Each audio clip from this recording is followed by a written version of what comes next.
Okay friends, start करते हैं MCO 05 का सेकंड सेशन।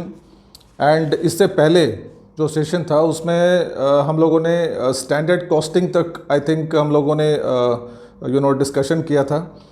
एंड इस वीडियो में देखते हैं जो रेस्ट ऑफ द यूनिट्स हैं एंड उसमें से कौन कौन से क्वेश्चंस जो आपको बिल्कुल करके जाने चाहिए। These are all common questions.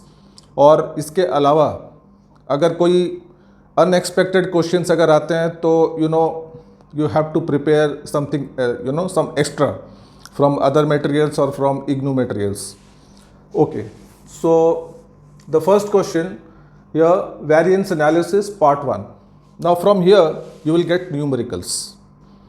It's a common, like every year we get numericals from this variance analysis. There are different types of variances like material variance, cost variance, price variance, yield variance. तो इनके ऊपर आपको numerical मिलता है। जितना मेरे को लगता है इस time I suppose labour variance पे आपको न्यूमेरिकल मिल सकता है। मैंने प्रीवियसली भी वीडियोस में इसको एक्सप्लेन किया हुआ है, how to find the labour variance. So you can also go through those videos. Okay, the second one is variance analysis part 2। Now here the different types of overhead variances and sales variance. ये question आपको मिल सकता है theory part में। Basically overhead variance में just now I told you about the different variances like material, cost, price, yield. There are some other variances like efficiency variance, capacity variances. तो उसके ऊपर भी थोड़ा सा आपको हाईलाइट करना है। Okay, the next question is responsibility accounting. I think ये दिसंबर में आया था ये एग्जाम्स में, responsibility accounting पे। and this year we can expect you can be asked the principles of responsibility accounting. Let me brief you up कि what is this responsibility accounting. Basically it is a part of managerial accounting or management accounting where we find we find the cost that is attached with the different responsibility centers of a company. I mean, the basic purpose is to find or to reduce the cost. In fact, the main goal of responsibility accounting. And as we know, in an organization, different responsibility centers are there. So for every center, the company has to incur expenses. So all these expenses are taken into account in this responsibility accounting, and that's why its main three principles I have noted down here. The first one is like responsibility centers. Different employees, different managers are posted in different different places, and every place has carries some sort of responsibility. And then cost control. The main goal is to reduce the cost, to reduce the wastages like that. And accountability, because if you are working in an organization, that means actually you are accountable for some type of work, for some type of task. So as the name implies, it is responsibility. So responsibility and accountability, they are very much closely closely related. So like that you can expand your answer. The next one is marginal costing. And from here, what are the advantages of marginal costing and what are the limitations? Or even if you get what are the uses or importance or significance, then also you can jot down the advantages of marginal costing. Now, let me explain you what is this marginal costing. We have studied in economics about the marginal cost. The cost that is attached with producing one additional unit of output. So that is called marginal cost. And here also the same thing. If a company wants to manufacture one more unit of output, so what is the extra cost that it is going to incur? So that is called marginal costing. And the basic advantages are it helps to fix the prices of the product. Because exactly we can understand how much is the cost of production of producing a particular commodity, and accordingly we can add our profit and fix the selling price. The next one is we can also find out our profit.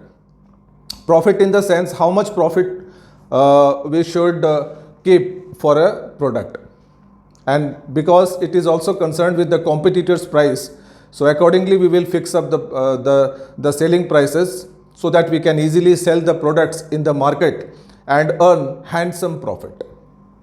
Then it helps to take purchasing decisions, because we know that how much cost of production should we have so that we can earn a good amount of profit. So accordingly we can make we can buy the product, I mean raw materials, according to the cost. Because एक कहावत है कि अगर purchasing अगर अच्छी होती है तो ऑब्वियसली सेल करने, आई मीन अगर परचेजिंग आपकी अच्छी हो गई तो selling will be very very easier. मतलब अगर आपने अच्छे रेट में अगर रॉ मटेरियल्स ले लिए तो समझ लीजिए कि आधा माल वहीं पे आपका सेल हो गया. So it is very important for a purchase manager that he should purchase the raw materials at a very competitive price. And it also helps to introduce new product in the market. So we can exactly find out how much is our cost of production, how much is the profit, and accordingly we can plan out how to introduce the product in the market. So that is one good advantage of marginal costing. A few limitations are there because it is quite impractical. In fact, I will say कि पूरी की पूरी accounting impractical है, because we only record the historical cost. Actual cost जो अभी है, जो market value, उस पर record करते नहीं हैं हम लोग accounting में. So that makes it impractical. It is very difficult to find the cost of producing one additional output, and costly, expensive. That means to do marginal costing we have to appoint some professional people. So they have to pay good salary, so like that. So that makes it very expensive and time consuming also. Then it is only suitable for large organizations and not at all suitable for small scale sectors or even the service sectors. In service sectors also, because the product is intangible, so we just cannot find out what is that additional cost we are going to incur. So that is one drawback. And this marginal costing is only applicable for internal purpose, for internal reporting, and not for external reporting. That means social accounting, social responsibilities, stakeholders, they are all neglected. It is just for the internal purpose. So that is one drawback. The next question is profit volume ratio. You can get it in the short notes also. Profit volume ratio. I have written very simple ratio. यहाँ से आपको easy हो जाएगा इसको define करने में. यहाँ पे देखिए प्रॉफिट वॉल्यूम, यहाँ पे दो कॉन्सेप्ट हैं, एक है प्रॉफिट और एक है volume. Profit we know, volume mean sales, कि कितना सेल करने से कितनी प्रॉफिट हो रही है, तो उसका ratio. So that is called profit volume ratio. And उसको फाइंड आउट करने के लिए we use this formula, sales minus variable cost whole divided by sales. Now यहाँ पे सेल्स, यहाँ पे ये भी लिख सकते हैं sale price, selling price, minus variable cost. जो आपकी कॉस्ट से सेलिंग प्राइस को अगर हम लोग माइनस करते हैं तो simply we get profit. So profit divided by sales. And in accounting language, this sales minus variable cost is known as contribution. ये आपको न्यूमेरिकल्स में भी हेल्प करेगा क्योंकि इसके ऊपर न्यूमेरिकल्स भी आते हैं. सो बी वेरी पर्टिकुलर. जो बुक में एग्जाम्पल्स हैं बिल्कुल प्रैक्टिस करें उसकी, बहुत अच्छा है एग्जाम्स के लिए. So this is. Then comes BEP, break even point, break even analysis. Break even analysis एक पूरी एनालिसिस है, and BEP, I mean break even point, is a part of break even analysis. So here the company tries to find out that point where it can only earn normal profits. Maybe in other words we can say neither profit nor loss. That is the situation. That is called break even point. So and I have also told you in the previous videos about this, how to draw the break even analysis. So you can be asked, what are the different methods of break even point? How you will calculate break even point? So there are two methods available. One is mathematical method, like this one. This is related with this. So we get numericals on this also. So one is mathematical method, the other is graphical method. And you might have seen that graph, if in the exams also you can draw this graph if you get a question on break even analysis. So the graph was something like this, and this one. So I suppose now this part is called the loss part. This is loss, and beyond this point, this is profit. So this is called break even point. So this is how you can draw, you can practice this graph. And this particular line is of fixed cost. Okay. From this break even point, you can be also asked to write the uses, applications. Where can we use this? So basically we can use this for fixing the prices, to know the exactly how much profit we can earn, and to take. So you can write down these points, 4, 5, 6 points, whatever that strikes to the mind, just write it down. And the numericals. So you get numericals on this. Okay. Then comes differential costing, and what are its uses? Now differential costing, as the name implies, differential. I mean, when we change the technology or a given output level, so the difference in the cost is what is called differential costing. If suppose we are manufacturing 100 units and suddenly due to higher demands, we manufacture 120 units, so that extra 20 units. So to manufacture that, how much cost, additional cost that we are going to incur. So all these things are written here in differential costing, and basically its uses, like we can find out the the given market conditions, the competitor's price, and it also helps in fixing the prices of the new products. We can adopt new technology on the basis of differential costing. We can also adjust the employees, the number of employees that should be appointed for a particular task on the basis of this costing. So like that, there are so many uses of this. Okay. Then comes management reporting. What are the objectives of management reporting? This is the first question. Last chapters में है, and जैसा कि हम लोग जानते हैं कि हर report के ऑब्जेक्टिव्स होता है कि मैनेजमेंट एक अच्छा डिसीजन ले, उसको हेल्प करे पॉलिसी फ्रेमिंग में, उसको हेल्प करे जो भी मैनेजमेंट के जो टॉप लेवल जो डिसीजंस होते हैं, जिसको बोलते हैं स्ट्रैटेजिक डिसीजंस, उनको लेने में हेल्प करे. That is the major object. उसके आसपास में बाकी के जितने भी ऑब्जेक्टिव्स आप लिख सकते हैं, no problem with that. Then the different types of reports, management reports. Now when we talk about, I think 3 या 4 टाइप के रिपोर्ट्स हैं. एक तो यूजर्स रिपोर्ट है, एक्सटर्नल यूजर्स हैं, स्टेक होल्डर्स हैं, सोसाइटी के लिए रिपोर्ट्स बनती है जिसको हम लोग बोलते हैं सोशल रिपोर्टिंग. तो लाइक दैट. सो बेसिक अलग अलग लोगों के लिए अलग अलग रिपोर्टिंग होती है. मैनेजमेंट के लिए अलग, सोसाइटी के लिए अलग, स्टेक होल्डर्स के लिए अलग. So like that there are different types of reports, and जहाँ पे जो भी ज़रूरी इंफॉर्मेशन जिसको देनी है, that is written in the reports. ऐसा नहीं है कि जैसे मान लो सोसाइटी है तो सोसाइटी को अपनी जो पॉलिसीज़ हैं, जो स्ट्रैटेजिक डिसीजंस है, वो भी आप डिस्क्लोज करें. Not necessary. Okay. So everybody is unique, and accordingly the reports are prepared.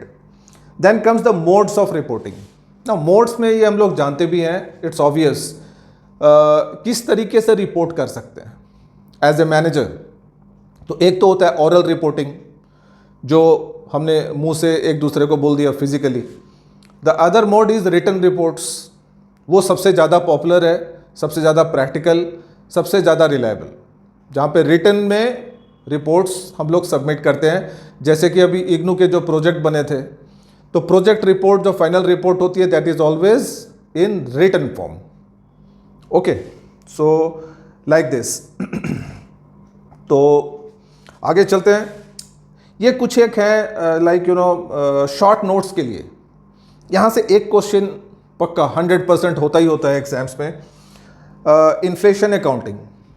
Inflation accounting basically जैसे कि हम लोग जानते हैं कि इन्फ्लेशन मतलब rise in the price level. The prices of goods and commodities and services they are increasing day by day. उनकी prices increase करती है, तो दैट इज कॉल्ड इन्फ्लेशन। तो ये इन्फ्लेशन के लिए भी अकाउंटिंग हम लोग मेंटेन करते हैं कि भाई लास्ट ईयर कितना इन्फ्लेशन था, अभी कितना है, कितना प्रेडिक्ट कर सकते हैं नेक्स्ट ईयर। तो ये भी आजकल, these are all new concept in accounting but they are getting popular. The second one is HR accounting, human resource accounting. ये भी बड़ी इंटरेस्टिंग अकाउंटिंग है, जहाँ पे ह्यूमन रिसोर्स जो हम लोग अपॉइंट करते हैं स्टाफ्स को, एम्प्लॉयज़ को, उनके ऊपर उनका जब रिक्रूटमेंट, सिलेक्शन, ट्रेनिंग, तो वो तो फ्री में नहीं होगा। Obviously the company has to spend a lot of money on that. तो उसकी भी अकाउंटिंग होती है which is called human resource accounting. And again employees मतलब कितना प्रोडक्टिव है। अगर एक एम्प्लॉय को अगर हम 30,000 दे रहे हैं और एक एम्प्लॉय है जिसको हम लोग 50,000 दे रहे हैं, तो ऑब्वियसली जिसको 50 दे रहे हैं उससे एक्सपेक्टेशंस ज़्यादा हैं, है ना। जैसे कि एक बहुत बढ़िया स्टोरी भी है इसके ऊपर कि एक ऑफिस में 2 एम्प्लॉय थे, दोनों की सेम क्वालिफिकेशन है। एक को 10,000 मिल रहे हैं और दूसरे को 30,000। तो जिसको 10,000 मिल रहे थे वो मैनेजर को पूछा कि वाई आई एम गेटिंग 10,000, और जो मेरा जो सेम क्वालिफिकेशन जो मेरा कलीग है उसको 30,000 मिल रहे हैं, वाई इतना डिस्क्रिमिनेशन, भेदभाव क्यों है। तो मैनेजर ने बोला ठीक है भाई, वो नीचे केला वाला है, ये 50 रुपीज़ लो और उससे केला लेके आओ। तो बंदा गया, केला लेके आ गया 50 रुपीज़ का। अब 30,000 जिसको सैलरी मिल रही है उसको भी 50 रुपीज़ दिया, बोला जा भाई केला लेके आओ। वो भी गया केला लाने के लिए। अब वो भी केला लेके आया। दोनों को मैनेजर ने बैठाया। जो पहला जो बंदा था 10,000 वाला, उसको पूछा गया कि भाई केला का भाव क्या है। उसने बोला कि भाई 40 रुपये डजन। बोला फिक्स रेट है। बोला हाँ। जो 30,000 वाला बंदा था उसको पूछा गया कि भाई केला का क्या भाव है। वो बोला भाई जो नीचे है वो 40 रुपीज़ डज़न बेच रहा है, उसके पीछे एक और है जो 45 रुपीज़ डज़न बेच रहा है और उसके केले ज़्यादा अच्छे हैं। एक और है गली में आगे जाके एंड वो बेच रहा है 50 रुपया डज़न और उसके केले और भी अच्छे हैं। So that's the difference. तो ये चीज़ें कंपनी को ये डिपेंड करती है आपके, एक तो यू आर वर्किंग कि भाई अपने को ये काम कंप्लीट करना है एंड वी आर डूइंग, और एक होता है कि नहीं काम के साथ साथ मेरे को कुछ और भी करना है, I have to learn. So that is the difference. And हमेशा हर कंपनी में ऐसे लोगों की बहुत ज़्यादा डिमांड रहती है and they are paid very handsomely. बस कंपनी को पता चलना चाहिए कि ये बंदा अपने बहुत काम का है। Okay, so that is the human resource accounting. Social accounting, as the name implies, this accounting is for society. Society के लिए है, बिकॉज जब company can only exist as long as the society is there, क्योंकि society वो जगह है जहाँ पे कंपनी अपना माल बेचती है, जहाँ से उसको एम्प्लॉयज़ मिलते हैं। तो it is one of the basic responsibility of every company to take care of the society. अगर सोसाइटी को अगर कंपनी का माल पसंद नहीं आया, उसकी पॉलिसी समझ में नहीं आई, उसके काम करने का तरीका नहीं समझ में आया, तो obviously that company will not last longer.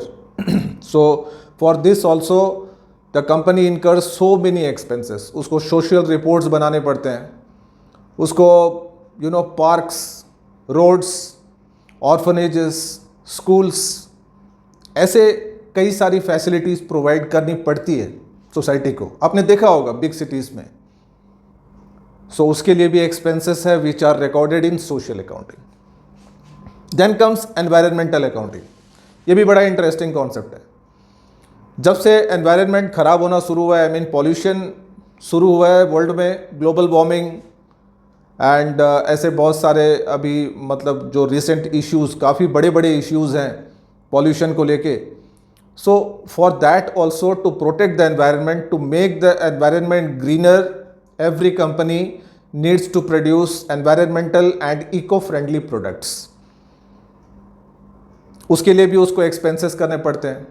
जो माइट हैव सीन के पहले जो प्लास्टिक यूज़ होती थी, नाउ बायोडिग्रेडेबल प्लास्टिक्स यूज़ करते हैं, वो ज़्यादा एक्सपेंसिव होती है. तो वहाँ पे डिफरेंशियल कॉस्टिंग आ गई ना. सो that is a part of environmental accounting. Next question है स्ट्रैटेजिक कॉस्ट मैनेजमेंट पे. इस पे आपको शॉर्ट नोट्स भी मिल सकता है. एंड जैसा कि इसके नाम में है strategic cost management, there are few strategy. जो कंपनी कुछ एक इम्पॉर्टेंट स्ट्रैटेजिक डिसीजंस लेती है, उसके लिए भी कंपनी को कॉस्ट इनकर करने होते हैं. बहुत ह्यूज नहीं, फिर भी ये छोटे मोटे सारे कॉस्ट की रिकॉर्डिंग होती है in accounting, I mean in management accounting. तो that is called strategic cost management. And इसमें जो टॉप लेवल है, मिडिल लेवल है, वहाँ पे जितने भी सुपरवाइजरी लेवल्स हैं, तो उनके सारे expenses they are all accounted for. Last question of this video, activity based costing. ये क्वेश्चन बहुत पॉपुलर है और इग्नू का एक बहुत ही फेवरेट क्वेश्चन है ये एक्टिविटी बेस्ड कॉस्टिंग. काफ़ी टाइम एग्जाम्स में डालता है इसको. यहाँ पे जैसा कि इसके नाम में है एक्टिविटी बेस्ड. हर एक्टिविटी के लिए अलग अलग कॉस्ट. पहले होता था before this type of costing कि भाई आपकी गारमेंट फैक्ट्री है, आपने टी शर्ट मैन्युफैक्चरिंग की, टोटल कॉस्ट ऐड कर दिया कि भाई एक टी शर्ट की कॉस्ट 50 रुपीज़. लेकिन आजकल ऐसा नहीं होता है. गारमेंट फैक्ट्री में अलग अलग प्रोसेसेस होते हैं, आई मीन रॉ मटेरियल्स, कपड़ा, देन स्टिचिंग, देन पैकिंग. तो ये फॉर एवरी एक्टिविटी अलग अलग कॉस्ट आपको ऐड करके we find the cost of production. So that is called activity based costing. And how it is different from traditional costing. ये difference between traditional and activity based costing, तो ये difference भी करके जाना है. तो माय डियर फ्रेंड्स, ये कुछ इंपॉर्टेंट क्वेश्चंस हैं जो आपको करके जाने चाहिए.